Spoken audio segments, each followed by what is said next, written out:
It is Jenny with the Let the Giant Out program. In the last episode, I spoke about how immaturity of a man is one of the things that would frustrate his wife and children and make progress very slow, not only for him, but also for his generations after him. And this morning, when I was thinking about it, I felt pressed to define immaturity. So I come this time with a list of 15 things that show immaturity in a man. And my reason for doing this is not just so that I prove that men are going down, but so that we together find where the problems are and find a drug for it. It's more like how a doctor does the diagnosis in order to come out with what exactly should be treated. You can look at it and in the same light, you'll understand where I'm coming from. So diving right into it. Number one, we are looking at the signs of immaturity amongst men. And especially men who are family men. You have a wife, you have children, therefore you have responsibility for a family. Number one is drug abuse, including alcohol. You love your bottle, you love it so much, you drink and drink and drink some more until you become silly. I've heard that some men will even make a program Friday evening to sit in some joint and drink, and then at about 1 a.m. they drive not a short distance, a very long distance, like from Kampala to Jinja, just to go and drink from another place and then drive back. And by the time they are back in Kampala, where their homes are and their families have been waiting for them, it's about 5 or even 6 in the morning of Saturday. You are a very immature man, my brother. With love from me to you. Number 2 is hadism. That group thinking, the group doing of things, flocking together with the big boys for the fun of it. You think together, you have failed to distinguish yourself as a separate entity, as a mature man who has a wife, who has children, who has a family to provide for, who has a family even to oversee. You don't know what goes on in your family because you are chilling with the big boys. You just might be immature, my brother. Number 3 is promiscuity. Whatever color of a skirt, that is your color. Black skirt, pink skirt, maroon skirt, navy blue, sky blue, pink. Name it. Is it a skirt? Yes, you want it. You want everything underneath every skirt. Hey, you are very mature, my brother. Just style up. We are looking for why the things that are causing manhood to go away, why you have to demand for respect expressly, why people don't, even in your home, don't respect you. Do you display these things? They don't think you deserve respect. And they don't decide. It comes naturally. By default, you don't deserve it, you don't get it. That's how respect works. Okay. Number 4, do you run away from challenges in your house, in your bedroom, instead of sorting them out? Somehow you are hoping that by the time you come back, it should be okay. Immaturity. Number 5, my brother, you have a child in the central, you have a child with a Musoga in the east and another one in Imbale. You have another child in Acholi with someone in Gulu. You have another child in the west. You have a child in the north.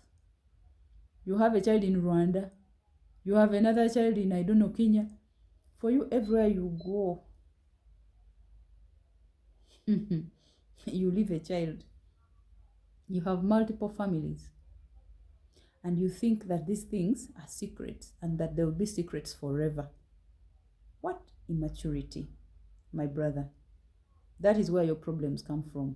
That is why your wife does not respect you. And wait, when your children get to know, I don't know what they'll do. Children these days could do anything. But stop being immature. These things they're just robbing you of pure, true manhood. You're not displaying manhood. You're displaying immaturity. Then showing authority by being physically aggressive, like using your power, the physical power, the energy, the fist in place of manhood. The fist cannot replace manhood. You're just being immature. You're very aggressive. You slap, you kick, you beat. And who do you serve those things to? Your wife and children. You are so immature, my friend. Do something about it. You expressly demand respect. I am the man in this house. I built this house. In case you didn't know, I bought this plot with my savings. You wanted to build on who? To build on whose plot? Who did you expect would build a house for your wife and children? You are the man in the house. How did we respect our fathers, by the way? Because I don't recall my father ever coming to me and saying, Jenny, I am your father, you must respect me. No. He issued a command, and he didn't have to have issued it today for it to be obeyed. He could have issued it 2 years ago, 5, 10 years ago. It is the 11th year, you still obey it. You only disobey at your own peril. Why is it it's not working now? Lots of signs of immaturity. Even our children can see. Okay, seeking to elevate your manhood by pulling others down. And usually the victims are wife and children. You come home, you have been troubled by other things at office. Some things are not working out for you. You come and insult wife, children, house help, everybody. And then you go to your bedroom and even bang the door. Now you are the man in the house. Who says? You are just another boy, a big boy, an immature man. Now, this is funny. Sorry, forgive me for laughing at you. Actually, I'm laughing at you. But listen to this one. And it's not something I've made up. It's something that my women friends tell me. That a husband will dare to block an opportunity for his wife if it is going to elevate him beyond a point that he can't take. She will become too much if he lets it happen. For example, that there's a sponsorship for a master's and he goes like, this one, master's. I've got to do something so that she doesn't get it. Hey, shame. Immature man. Style up. Another one. The question, what does your money do to your wife? What are you looking for? What do you want the money to do? What do you want her money to do? You know, there are many alternatives of managing finances jointly. You can manage my money without me feeling that this man is managing my money. But don't ask me, what does your money do? What do you want to assign it to? Immature man, what do you want my money to do? Okay. Another one. You don't accept your mistakes. You don't apologize for them. When someone brings them to your attention, you have learned the art of turning them round and round until it finally lands on her and she has to apologize to you for something. But the beginning of the thing was that she was dissatisfied with the way you are handling something. Do you know why she doesn't complain to you anymore? She's just looking at you and you think she's not noticing. She knows the mistakes, but she's tired of talking about them because she will end up with two problems. Your mistake and the fact that you are poking her, wanting her to apologize for them. So she left you. She's not stupid. She just gave up because of your immaturity. Another one.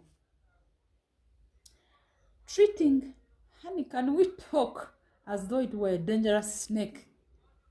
Honey, can we talk? Maybe later when you come back. Then you make sure that you come back at 3 and tiptoe at 2 o'clock, at 3 o'clock, at 4 o'clock when she's sleeping. What are you avoiding? Why don't you want to talk? Aren't you just immature, my brother? Okay. And number 13. Too much secrecy, even with things that should be done jointly. You're buying land, you're buying big property, she doesn't know. It's behind her back. It's only when you are beaten that you come crying to her for help. And then this one, talking to your mistresses about your wives. What the hell?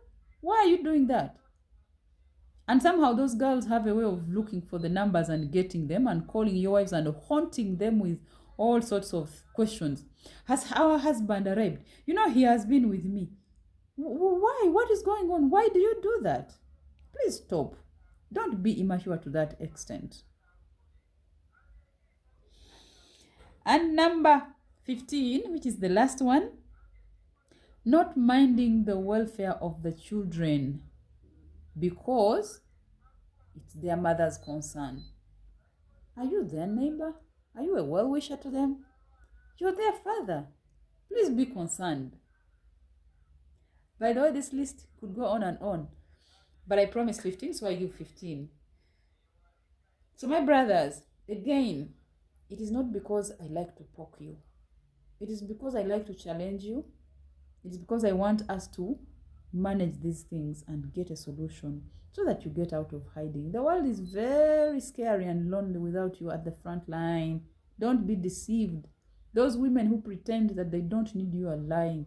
The world is scary, the world is dangerous, the world is lonely without the man at the front line. Thank you.